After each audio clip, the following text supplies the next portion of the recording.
one of the things is in the day and age that we live in now with social media and with just us being so connected to our phones, we'll go on these social media apps and scroll through, and what we see primarily are happy people living their best life. You know, you see pictures of people on vacation, taking this trip, getting married, having kids, getting the promotion, doing like you see people's highlight reels all the time.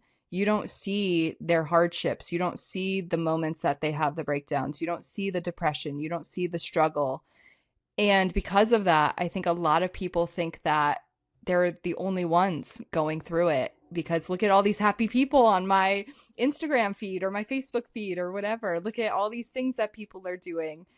And they don't realize that it's people's highlight reels. That's what they're sharing on social media. But behind that, there's always so much more to the story that we don't know. There's always so much more that people are going through that we have no idea about. So I think first and foremost, it's the reminder that even though it may look like someone's life is perfect online, you never truly know what they're going through. And I can attest to that because back then my life looked great online. You know, I had pictures of me traveling and I had this amazing relationship at the time and this and that and the other thing, and I was, you know, succeeding in my career. I had on the outside all the things, and so if you looked at my social media profiles back then, you would have never thought that I was depressed and anxious and hated my life, you know, but I knew beyond that, that was the truth. And so reminder number one is that you never fully know what people are going through.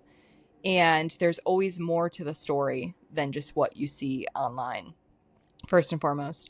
Second of all, I think that it's a big reminder that we're all human as well. And we all face the spectrum of emotions of, you know, in life, there's always going to be the mountaintops and the valleys. And so trusting that, you know, when you're down in the valley, that's not forever. That's just temporary. That's something that I've really learned because when you are in those hardships and when you're in those moments of really hard, challenging times, it feels like it's never going to end, right? It feels like this is my life and this is just how it is and it's permanent.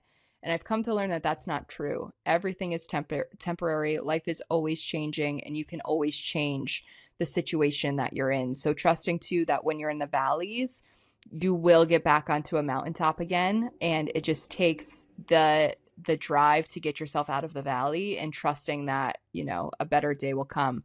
So I think that also I know as just a woman, how I was, you know, raised in this environment is we're very much so taught to be perfect and to strive for perfection. And it's like, if I show my weakness or if I show my emotions, that means I'm not perfect anymore. Is that okay? And that's something that I definitely faced, was realizing that it's okay. It's okay to feel that way and it's okay to be imperfect. And so really embracing that versus feeling like you need to be perfect or you need to fit in with everyone else was really big for me as well.